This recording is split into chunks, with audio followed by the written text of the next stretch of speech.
નમસ્કાર વિદ્યાર્થી મિત્રો, આજે આપણે ધોરણ 12 વિષય છે BA વાણિજ્ય વ્યવસ્થા અને સંચાલન, એમાં ચેપ્ટર નંબર 2 સંચાલનના સિદ્ધાંતો. આ સંચાલનના સિદ્ધાંતો છે તેમાં આજે આપણે સંચાલન ફ્રેડરિક ટેલરનો સિદ્ધાંત, સંચાલનનો ફ્રેડરિક ટેલરના વૈજ્ઞાનિક સંચાલનના સિદ્ધાંત અને વૈજ્ઞાનિક સંચાલનના સિદ્ધાંતની પ્રયુક્તિઓ આજે આપણે તેની ચર્ચા કરીશું. તો ફ્રેડરિક ટેલર સંચાલનના પિતા તરીકે ઓળખવામાં આવે છે. ફ્રેડરિક ટેલર, શું છે એનું પૂરું નામ? ફ્રેડરિક ટેલર, કે જે સંચાલનના પિતા તરીકે ઓળખાય છે. તેમણે એક સંચાલન, આદર્શ સંચાલન કરવા માટેનો વૈજ્ઞાનિક સંચાલનનો એક સિદ્ધાંત આપ્યો છે. તો આ સિદ્ધાંતની આજે આપણે ચર્ચા કરીશું. તો પહેલાં તો આપણે જોઈએ કે સંચાલનના સિદ્ધાંતો, આપણે તેનો અર્થ, સ્વરૂપ, મહત્વ એની ચર્ચા કરી ગયા છીએ. હવે આ સંચાલનના સિદ્ધાંતો, ફ્રેડરિક ટેલરનો સિદ્ધાંત, ફ્રેડરિક ટેલરે સ્પષ્ટ અને ચોક્કસ શબ્દમાં આ સંચાલનના સિદ્ધાંતની વ્યાખ્યા આપી છે. એકદમ સરળ છે, સહેલાઈથી સમજી શકાય તેવી છે. શું કહે છે ફ્રેડરિક ટેલર? તમે તમારા માણસો પાસે શું કરાવવા માગો છો તે જાણવો. શું કીધું? તમે તમારા માણસો પાસે શું કરાવવા માગો છો તે જાણવું અને તેઓ ચોક્કસ રીતે તથા ઓછામાં ઓછા ખર્ચે અને કામ કરે તે જોવું, એટલે વૈજ્ઞાનિક સંચાલન. શું કીધું? તમે તમારા માણસો પાસે શું કરાવવા માગો છો તે જાણવું અને તેઓ ચોક્કસ રીતે તથા ઓછામાં ઓછા ખર્ચે કામ કરે છે તે જોવું, એટલે વૈજ્ઞાનિક સંચાલન. ટૂંકમાં અહીંયા વૈજ્ઞાનિક સંચાલનના સિદ્ધાંતોમાં ફ્રેડરિક ટેલરે પોતાના કર્મચારીઓને જ કેન્દ્રમાં રાખ્યા છે કે કર્મચારીઓ પાસેથી જ કામ લેવાનું છે, તો એને સાચવવાના છે અને એની પાસેથી કેવી રીતે કામ લેવું એના માટેનો વૈજ્ઞાનિક પદ્ધતિનો સિદ્ધાંત એમણે આપ્યો છે. મજૂરોની જેમ, બરાબર ને, આખો દિવસ કામ કરાવ્યા કરીએ તેવી રીતે નહીં. વૈજ્ઞાનિક સિદ્ધાંતની એટલે કે વૈજ્ઞાનિક પ્રયુક્તિઓનો ઉપયોગ કરીને કર્મચારીઓ પાસેથી કામ લેવાની વાત આ ફ્રેડરિક ટેલરે કરી છે. તમે તમારા માણસોને સાચવો, તમારા માણસો તમારું બાકીનું બધું સાચવી લેશે, એવું એક કોટેશન આ ચેપ્ટરમાં અપાઈ ગયું. શું કીધું? તમે તમારા માણસોને સાચવો, તમારા માણસો બાકીનું બધું તમારું સાચવી લેશે. હવે માણસો આપણું બધું ક્યારે સાચવે? કે જ્યારે આપણે એને સાચવા હોય ત્યારે. એટલે કે સંચાલકની વાત કરી છે, માલિકની વાત, કે કોઈ પણ એકમમાં કામ કરતા કર્મચારીઓને સાચવો તો એ વધારે સારી રીતે કામ કરશે અને કપરા સમયમાં પણ તમને સાથ આપશે. એટલે કે જેવું વાવો તેવું લણો, આ કહેવત અહીંયા સાકાર કરવાની છે. શું કીધું? જેવું વાવો તેવું લણો. આપણે ત્યાં કહેવત છે, જેવું તમે વાવશો એવું જ તમે મેળવવાના છો. પણ જો તમે કર્મચારીઓને પહેલેથી સાચવા હશે તો કર્મચારીઓ પણ તમને સાચવશે. આ ફ્રેડરિક ટેલરે સ્પષ્ટ અને ચોક્કસ શબ્દમાં કીધું છે. ફ્રેડરિક ટેલર પોતે એક એન્જિનિયર હતા, એટલે એણે પોતાના કર્મચારીઓ પાસેથી કેવી રીતે કામ લેવું એના માટેના સંચાલનના સિદ્ધાંતો આપ્યા. તેમણે શું કીધું? જો કર્મચારીઓને ઉત્તેજક વેતન નહીં મળે તો એ સારી રીતે કામ નહીં કરે, એવું ફ્રેડરિક ટેલરે સ્પષ્ટ અને ચોક્કસ શબ્દોમાં કહી દીધું. જો કર્મચારીઓને ઉત્તેજક વેતન નહીં મળે તો એ સારી રીતે કામ નહીં કરે, ચોખ્ખું જ કહી દીધું. જો કર્મચારીઓ પાસેથી સારી રીતે કામ લેવું હોય, સારી રીતે કામ કરાવવું હોય તો એને ઉત્તેજક વેતનો આપવાના છે. ઉત્તેજક વેતનો એટલે બધાને વધારે પડતા આપી દેવા તેમ નહીં, જેનું જેવું કામ એ પ્રમાણે. ટૂંકમાં એ ઉત્તેજિત થવા જોઈએ કામ કરવા માટે અને સારી કાર્યક્ષમતાથી કામ કરી શકવા જોઈએ, એ રીતનું એને વેતન આપવાનું છે. હવે આપણે જોઈએ આ ફ્રેડરિક ટેલરે વૈજ્ઞાનિક સંચાલનના જે સિદ્ધાંતો આપ્યા છે તે આપણે એક પછી એક જોઈએ. પહેલો સિદ્ધાંત છે વૈજ્ઞાનિક પદ્ધતિ. સંચાલકોએ પોતાના એકમમાં વૈજ્ઞાનિક પદ્ધતિનો ઉપયોગ કરી અને કામ લેવાનું છે. વૈજ્ઞાનિક નીતિ નિયમો, બરાબર ને, જે કાયદા માન્ય નક્કી કરેલા છે તે એ નીતિ નિયમોનું પાલન કરીને કર્મચારીઓ પાસે કરાવીને એમની પાસેથી કામ લેવાનું છે. કારણ કે એમાં કોઈ પણ એકમમાં કામ કરવા માટે માનવી કેન્દ્ર સ્થાને છે, એટલા માટે એને ધ્યાનમાં લઈને જ કામ કરાવવાનું છે. એટલે કે વૈજ્ઞાનિક પદ્ધતિઓનો ઉપયોગ કરવાનો છે. ત્યાર પછી આવે છે આયોજન અને અમલીકરણ. જો આયોજન સારું હશે તો તેનું અમલીકરણ પણ સારું હશે. આયોજન કોને કહેવાય? આયોજન એટલે પૂર્વ નિર્ધારિત જે ધ્યેયો નક્કી કરેલા છે તેને પાર પાડવા માટેની યોજનાઓ ઘડવી, એટલે કે આયોજન. તે કેવી રીતે પાર પડશે, બરાબર, તે નક્કી કરવું એટલે કે આયોજન. તો આયોજન સારી રીતે કરેલું હશે તો કર્મચારીઓ પાસે તેનું અમલીકરણ કરાવવાનું છે અને વૈજ્ઞાનિક પદ્ધતિઓનો ઉપયોગ કરીને સંચાલન કરવાનું છે. તો જ અસરકારક અને સારી રીતે સંચાલન થશે. ત્યાર પછી છે કાર્ય વિશ્લેષણ. કાર્ય વિશ્લેષણ કરવાનું છે. કોઈ પણ એકમ હોય તેમાં ઘણા બધા કાર્યો હોય. ખરીદને લગતા હોય, વેચાણને લગતા હોય, ઉત્પાદનને લગતા હોય, વળી પાછા પેકિંગને લગતા હોય, માલ રવાના કરવાનો હોય તો એને લગતા હોય. એટલે કે દરેક કર્મચારી અલગ અલગ કાર્યમાં રોકાયેલો હોય છે. તેમના કાર્ય વચ્ચેનું વિભાજન કરવું, જે જેવા કાર્યમાં નિપુણ છે એવું કામ એને સોંપવું. હવે કોઈ કર્મચારી છે તે ઉત્પાદન વિભાગમાં નિપુણ છે, એની પાસે એની સારી રીતે આવડત છે, કળા છે, કૌશલ્ય છે, પણ એને વેચાણ વિભાગ સોંપી દેવામાં આવે તો એ સારી કાર્યદક્ષતાથી કામ કરી શકશે નહીં. એટલે કે જે કર્મચારીની જેવી કાર્યક્ષમતા, એ કેવું કામ કરે છે તે પહેલાં ધ્યાનમાં લેવાનું છે, પછી એના કામ પ્રમાણે એને કામની સોંપણી કરવાની છે. એટલે કે કાર્યક્ષમતા પ્રમાણે જો કર્મચારીઓને કામ સોંપવામાં આવે તો એ વધારે સારી રીતે અને ઓછામાં ઓછા ખર્ચે વ્યવસ્થિત રીતે કામ કરશે. એટલે કે કાર્યક્ષમતા પ્રમાણે કાર્ય વિભાજન, કામની સોંપણી કરવાની છે. ફ્રેડરિક ટેલરનો વૈજ્ઞાનિક સંચાલનનો સિદ્ધાંત એવું કહે છે. ત્યાર પછી આવે છે પ્રમાણીકરણ. પ્રમાણીકરણ કરવાનું છે. કઈ વસ્તુની કેટલી જરૂરિયાત છે એ પ્રમાણે પ્રમાણીકરણ કરીને કર્મચારીઓ પાસેથી કામ લેવાનું છે. તો જ સારી રીતે કાર્ય થઈ શકશે. કોને કેટલા પ્રમાણમાં કામ સોંપવું છે, કોની કેવી કાર્યક્ષમતા છે, તે બધું જ અગાઉથી નક્કી કરવાનું. આયોજન અને અમલીકરણમાં જોયું તે રીતે અગાઉથી જ બધું આયોજન કરેલું હોવું જોઈએ, તો જ વધારે સારી રીતે કાર્ય થઈ શકે. ત્યાર પછી આવે છે વૈજ્ઞાનિક પસંદગી અને તાલીમ. કર્મચારીઓને વૈજ્ઞાનિક રીતે પસંદગી કરવામાં આવે. ગમે તેમ એની ભરતી કરી લઈએ તેમ નહીં. એની બુદ્ધિ, ગુણે, આવડત, કળા, કૌશલ્ય, તાલીમ, આ બધી જ બાબતોને ધ્યાનમાં રાખવાની છે. આ બધી બાબતોને ધ્યાનમાં રાખ્યા પછી જ કર્મચારીઓની પસંદગી કરવાની છે. અને પસંદગી થયા પછી એને જે ડિપાર્ટમેન્ટ, એટલે કે જે ખાતાઓનું કામ સોંપવામાં આવે એ કામને લગતી તાલીમ એને આપવાની છે. અને બદલાતા સમય અને સંજોગો પ્રમાણે એની તાલીમમાં પણ ફેરફાર કરવાનો છે. જેવા સમયે જેવી તાલીમની જરૂર હોય એવી એને ટ્રેનિંગ આપવી જોઈએ. તાલીમ માટેના સેમિનારો થતા હોય તો એમાં પણ કર્મચારીઓને મોકલવા જોઈએ, તો જે વધારે સારી રીતે કાર્ય કરી શકે. ત્યાર પછી આવે નાણાકીય ઉત્તેજન. નાણાકીય ઉત્તેજન, કર્મચારીઓને નાણાંનું ઉત્તેજન આપવાનું છે કે જો તમે આટલા સમયમાં આ કામ પૂરું કરી નાખશો તો તમને આટલું વધારાનું વળતર મળશે, અથવા તો એના વેતન છે એને વધારી દેવાનું.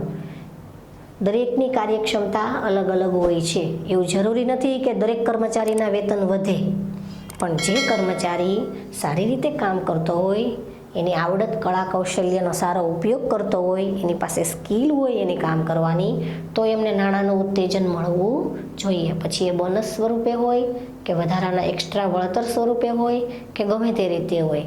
ટૂંકમાં જો એને સમય પ્રમાણે નાણાંનું ઉત્તેજન મળતું રહેશે તો એ વધારે સારી રીતે કાર્ય કરશે. કારણ કે કર્મચારી એ એક સજીવ સાધન છે અને સજીવ છે તેને લાગણી હોય, બરાબર, લાગણી હોય, ઈચ્છા હોય, માન, મોભો દરેક હોય. એટલે કે એને સમય પ્રમાણે નાણાકીય ઉત્તેજન મળતું રહેવું જોઈએ, તો કર્મચારી વધારે સારી રીતે કાર્ય કરી શકશે. ત્યાર પછી કરકસર પણ કરવાની છે. મન ફાવે તેમ સાધનો વેડફાઈ જાય એવી રીતે નહીં. સાધનોનો ઇષ્ટતમ, ઓછામાં ઓછા ખર્ચે, ઓછામાં ઓછા સમયે અને મહત્તમ અને સારી રીતે એનો ઉપયોગ કરવાનો છે. એટલે કે કરકસર કરવાની છે. કરકસરપૂર્વક કામ થાય તો એ કામ વધારે અસરકારક અને સારું હશે.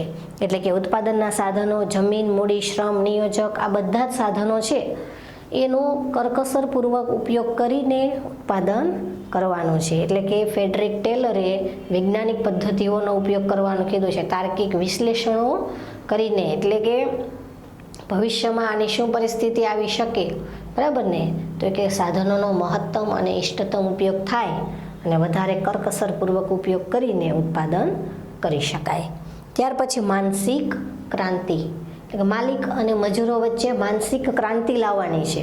માલિકો એટલે બસ માલિક પણ જ બતાવવું એવું નહીં, બરાબર ને. એ મજૂરો છે એ પણ એક વ્યક્તિ જ છે, સમાજનું અંગ છે અને પોતાના એકમમાં કામ કરનારો એક મહત્વનું જ પરિબળ કહી શકાય કે એના દ્વારા જ પોતે અત્યારે જે છે તે છે એવું આપણે કહી શકીએ. જો કર્મચારીઓ વગરનું એકમ શું છે તો કે હાડપિંજર વગરના શરીર જેવું જ છે.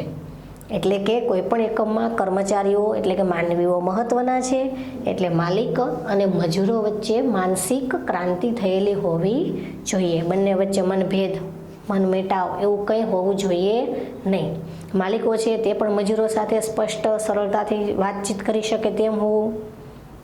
ત્યાર પછી મજૂરો છે તે પણ બિના સંકોચે, કોઈ પણ પ્રકારનો ડર, શરમ, સંકોચ રાખ્યા વિના પોતાને જેવા કંઈ પ્રશ્નો હોય તે માલિક સામે રજૂ કરી શકતા હોવા જોઈએ.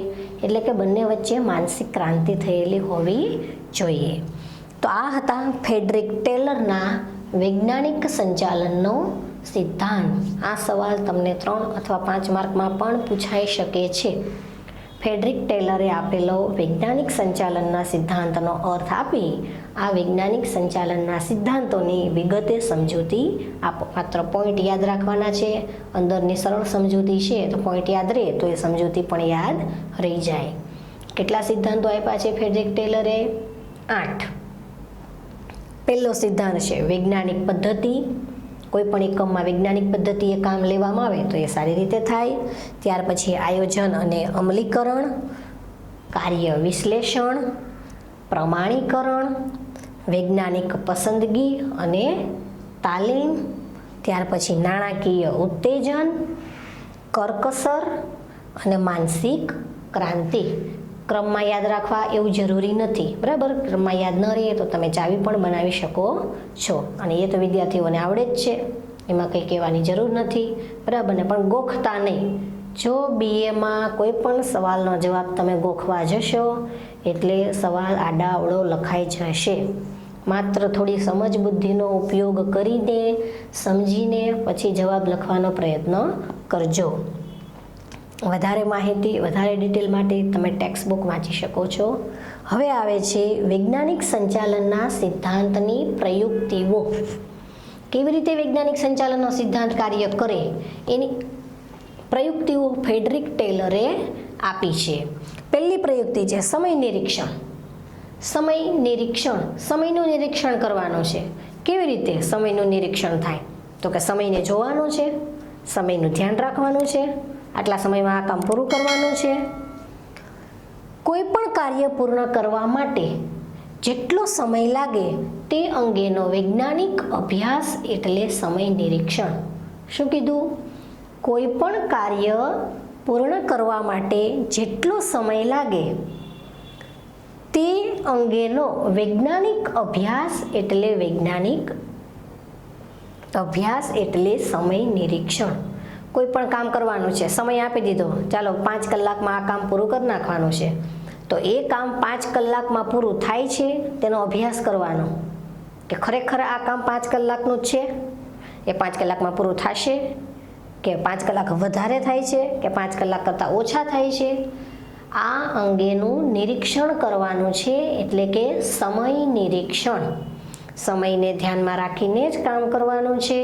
ઉત્પાદનના સાધનો છે, ઓછામાં ઓછો બગાડ અને ઓછામાં ઓછો ખર્ચ અને ઓછામાં ઓછા સમયે સારી રીતે કેમ ઉપયોગ થાય તે રીતે આખો વૈજ્ઞાનિક રીતે આયોજન એટલે સમય નિરીક્ષણ.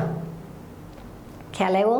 એટલે કે સમય નિરીક્ષણ એટલે કોઈ પણ કામ કેટલા સમયમાં પૂરું થાય તે જોવાનું, એના ઉપર ધ્યાન રાખવાનું કે આટલો સમય નક્કી કર્યો છે તો આટલા સમયમાં એ પૂરું થયું, જો નથી થયું તો હવે પછી એના માટે વધારે સમય આપવાનો, જે સમય નક્કી કર્યો છે એના કરતાં વહેલા પૂરું થઈ ગયું તો ફરી પાછું કરો ત્યારે એના કરતાં ઓછો સમય આપવાનો.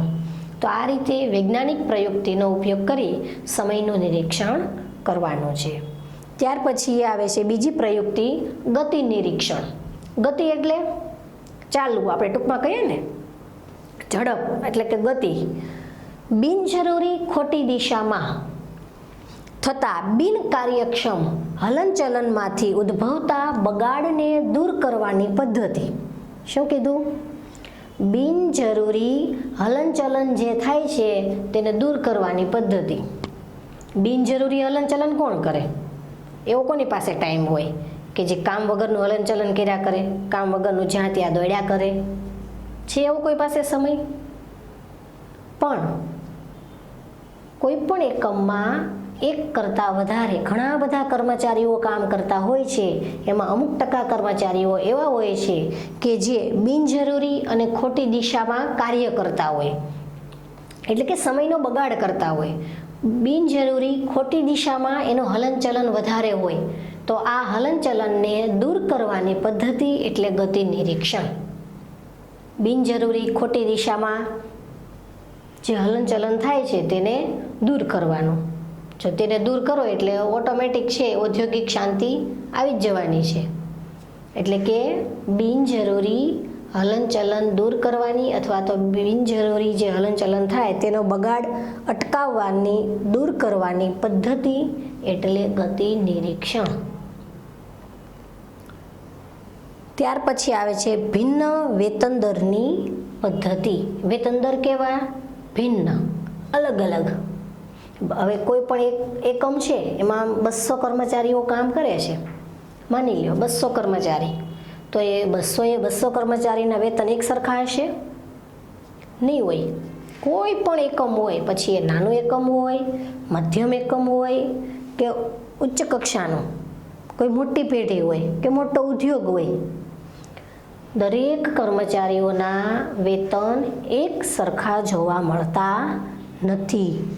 જેવી જેની કામ કરવાની ક્ષમતા, દરેક કર્મચારીની કામ કરવાની ક્ષમતા અલગ અલગ હોય. બુદ્ધિ, આવડત, કૌશલ્ય, કુનેહ, આ દરેક વ્યક્તિનું અલગ અલગ હોય. બુદ્ધિ છે તો બધાની બુદ્ધિ એક સરખી જ કામ કરે નહીં. કૌશલ્ય તો બધા પાછળ એક જ સરખા કૌશલ્ય હશે નહીં. કોઈને કોઈ વ્યક્તિ કોઈને કોઈ કળામાં નિપુણ છે, કોઈકની પાસે સારી આ કળા છે તો કોઈક પાસે સારી આ કળા છે. એટલે કે ભિન્ન વેતન દરની પદ્ધતિ, એની કાર્યક્ષમતા પ્રમાણે એને વેતન આપવાનું છે. જો કોઈ કર્મચારી ઓછા સમયમાં ઓછા ખર્ચે વધારે સારી રીતે કામ કરી શકતો હોય તો એને ઊંચું વેતન હશે. જો કોઈ કર્મચારી છે એ બિચારો નિરાતે શાંતિથી કામ કર્યા કરતો હોય તો એને એની કક્ષા પ્રમાણે વેતન હશે, એટલે કે એનું વેતન નીચું હશે. બરાબર? એટલે કે જેવી જેની આવડત અને સ્કિલ પ્રમાણે. બરાબર ને? આપણે સંચાલનની 3 સપાટીઓ જોઈ: ઉચ્ચ સપાટી સંચાલન, મધ્ય સપાટી સંચાલન અને તળ સપાટી સંચાલન. તો જે ઉચ્ચ સપાટી સંચાલન છે એ લોકોના વેતન ઊંચા જ હોવાના. મધ્ય સપાટી સંચાલનમાં કામ કરનારા જેટલા કર્મચારીઓ છે એના વેતન છે એ પહેલાં ઊંચા કરતાં નીચા હશે થોડાક. અને જે નિમ્ન સપાટીએ કામ કરનારા કર્મચારીઓ છે તેમના વેતન પહેલાં બંને કરતાં ઓછા હશે. એટલે કે આ સપાટી પ્રમાણે, એટલે કે કાર્યક્ષમતા પ્રમાણે સંચાલનની સપાટીઓ નક્કી થઈ છે અને એ જ નક્કી થયા પ્રમાણે એ લોકોની કાર્યક્ષમતા પ્રમાણે એને વેતન આપવામાં આવે છે. પછી ફ્રેડરિક ટેલરે ઉત્તેજન વેતન પ્રથાની હિમાયત કરી છે. વેતન તો એને અપાય છે પણ એને કામ કરવાનું વધારે ઉત્તેજન થાય, કામ કરવાનો વધારે જુસ્સો આવે એનામાં કે નહીં મારે આટલું કામ આજે તો પૂરું કરી જ દેવું છે. તો એ કર્મચારી ક્યારે કરશે? કે જ્યારે એને વેતન વધારાની લાભ મળે ત્યારે, ઉત્તેજક વેતન મળે ત્યારે. એટલે કે વેતન વધારાનો લાભ જેમ મળતો જશે તેમ કર્મચારી વધારે સારામાં સારી રીતે કાર્ય કરતો થશે. તો આ હતી વૈજ્ઞાનિક સંચાલનના સિદ્ધાંતની પ્રયુક્તિઓ. કેટલી પ્રયુક્તિઓ હતી? 3. કેટલી હતી? 3 સમય નિરીક્ષણ, ગતિ નિરીક્ષણ અને ત્રીજી છે ભિન્ન વેતન દરની પદ્ધતિ. 2 માર્કમાં અથવા 3 માર્કમાં લગભગ આ સવાલ 99% પૂછાતો જ હોય છે. સંચાલનના સિદ્ધાંતની પ્રયુક્તિઓ જણાવો. એકદમ સરળ અને સહેલાઈથી સમજાય તેવો સવાલનો જવાબ છે અને તમે લખી પણ શકો છો. માત્ર 3 પોઈન્ટ યાદ રાખો: સમય નિરીક્ષણ, ગતિ નિરીક્ષણ અને ભિન્ન વેતન દરની પદ્ધતિ. દરેકના નામ પ્રમાણે ગુણ છે, એની જેમ જ માત્ર પોઈન્ટ આવડે તો અંદરની ડિટેલ લખતા પણ આવડે જ. તો વિદ્યાર્થી મિત્રો, આજે આપણે સંચાલનના સિદ્ધાંતો ચેપ્ટર 2 એમાં ફ્રેડરિક ટેલરનો સંચાલનનો સિદ્ધાંત એટલે કે ફ્રેડરિક ટેલરે વૈજ્ઞાનિક સંચાલનનો સિદ્ધાંત જે આપ્યો છે તેની આજે આપણે ચર્ચા કરી છે. તો ફ્રેડરિક ટેલરે વૈજ્ઞાનિક સંચાલનના 8 સિદ્ધાંતો આપ્યા. 8 સિદ્ધાંતો: વૈજ્ઞાનિક પદ્ધતિ, આયોજન અને અમલીકરણ, કાર્ય વિભાજન, પ્રમાણીકરણ, વૈજ્ઞાનિક પસંદગી અને તાલીમ, નાણાકીય ઉત્તેજન, કરકસર અને માનસિક ક્રાંતિ. અને વૈજ્ઞાનિક સંચાલનના સિદ્ધાંતની 3 પ્રયુક્તિ: સમય નિરીક્ષણ, ગતિ નિરીક્ષણ અને ભિન્ન વેતન દરની પદ્ધતિ. ઓકે વિદ્યાર્થી મિત્રો, આજે આપણે 2 ટોપિકની ચર્ચા કરીએ. વૈજ્ઞાનિક સંચાલનનો સિદ્ધાંત આવે એટલે ફ્રેડરિક ટેલરનો જ સિદ્ધાંત લખવાનો. અલગ અલગ સંચાલન શાસ્ત્રીઓએ અલગ અલગ સિદ્ધાંતો આપ્યા છે, પણ કદાચ ફ્રેડરિક ટેલર એવું નામ ન આપે સવાલમાં અને માત્ર એમ લખ્યું હોય કે વૈજ્ઞાનિક સંચાલનનો સિદ્ધાંત સમજાવો, તો તમારે ફ્રેડરિક ટેલરનો જ આ વૈજ્ઞાનિક સંચાલનનો સિદ્ધાંત લખવાનો રહેશે. ઓકે, થેન્ક યુ વિદ્યાર્થી મિત્રો.